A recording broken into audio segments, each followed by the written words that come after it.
Dobrý deň, priatelia, šampióni zdravia. Pozdravujem vás z ostrova Kvaløy.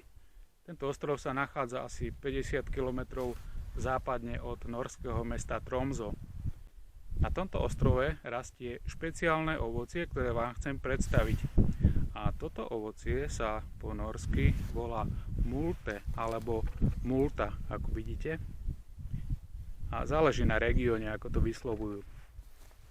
Na úvod vám hneď neprezradím, aký je slovenský názov tohto ovocia, ale predpokladám, že väčšina z vás ho asi nebude poznať, nakoľko nechodila na také severské výlety, nakoľko toto ovocie rastie od stredného Nórska cez severné Nórsko až za polárny kruh. Tu sa nachádzame práve tiež už vysoko nad polárnym kruhom a toto ovocie je trvácna bylina. Rozmnožuje sa podzemkami, korienkami do okolia a rastie v trávniku. Dorastá do výšky 5 až 20 cm. Prináša sladké ovocie a má také špecifika pri dozrievaní.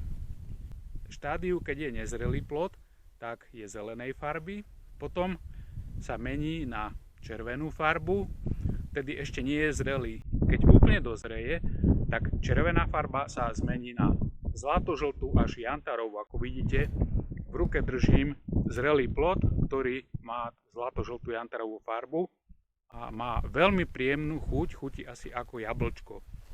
Takže teraz vám konečne už môžem prezradiť, ako sa vlastne táto norská multe volá po slovensky.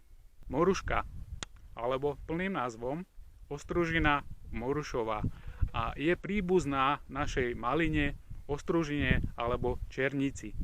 Má také jadierka v centre tých jednotlivých zrniečok a to oplodie chutí veľmi príjemne sladko. Prečo vám odporúčam toto ovocie, keď navštívite tieto oblasti, kde prirodzene sa vyskytuje?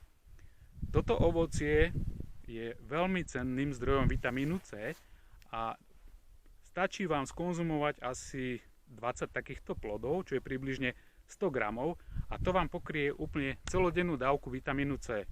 K tomu navyše získate benefit v podobe veľmi silných antioxidantov, ktoré sa v tomto ovoci nachádzajú, a to sú deriváty kyseliny galovej, potom sú to kyselina elagová a elagotaníny.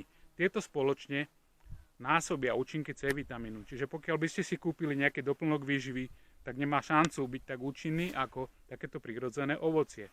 Toto ovocie rastie spoločne v trávniku v susedstve s čučorietkami, takže keď sa vyberiete zbierať si toto ovocie, tak môžete si pritom nazbierať aj čučoriedky. Takže oni tu rastú takto pekne spoločne, ako vidíme čučoriedky a suseda je multe. Takto si môžete potom nazbierať vlastne plný hrnček čučoriedok a spolu s týmito malinami severskými si vytvoriť napríklad veľmi chutný jogurt. Kúpil som si Skyr Natural a do toho potom, keď si primiešate multe, alebo si pridáte černice, alebo pridáte čučoriedky, získate veľmi chutný ovocný jogurt. Odporúčam, nakoľko po návšteve miestneho obchodu a kúpe ovocného jogurtu som bol veľmi sklamaný. Tento jogurt bol dosládzaný umelými sladidlami, bola tam sukralóza, bol tam acesulfám a toto ja nemusím, sú to všetko škodlivé látky, ktoré sa postupne kumulujú v tele, otravujú nás. A okrem toho tam chýbalo aj ovocie. Neboli tam už žiadne zrniečka ako pred rokmi, keď som navštevoval Nórsko. Teraz sú tam už len umelé farbivá, umelé sladidlá a je to vlastne úplne prázdna potravina. Preto odporúčam vždy, nazbierajte si a získate takto kvalitnú potravinu, plnú antioxidantov a vitamínov. Ešte by som vám na záver ukázal taký detail do trávnika, ako vlastne toto ovocie rastie. A tu vidíme, ako tu rastú multe a spolu aj susedia čučoriedky.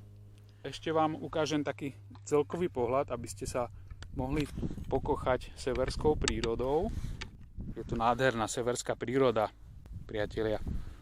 Ešte by som na záver spomenul, prečo vlastne je toto ovocie, ostružina morušková, moja taká srdcová záležitosť. Keď sme pred rokmi boli s rodinou, s dcérou v Norsku, tak dcéra to ovocie objavila a stalo sa takým ikonickým, tá fotografia toho symbolu, ako drží v ruke túto morušku, ako ju obdivuje a poznáva, čo to vlastne je, tak to je vlastne symbol projektu Nutraceutika, ktorý odovzdáva poznanie.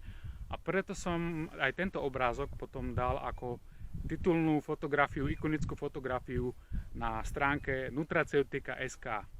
Takže dúfam, že sa vám video páčilo, ďakujem vám za pozornosť a teším sa na ďalšie videá po návšteve Nórska a po návrate na Slovensko.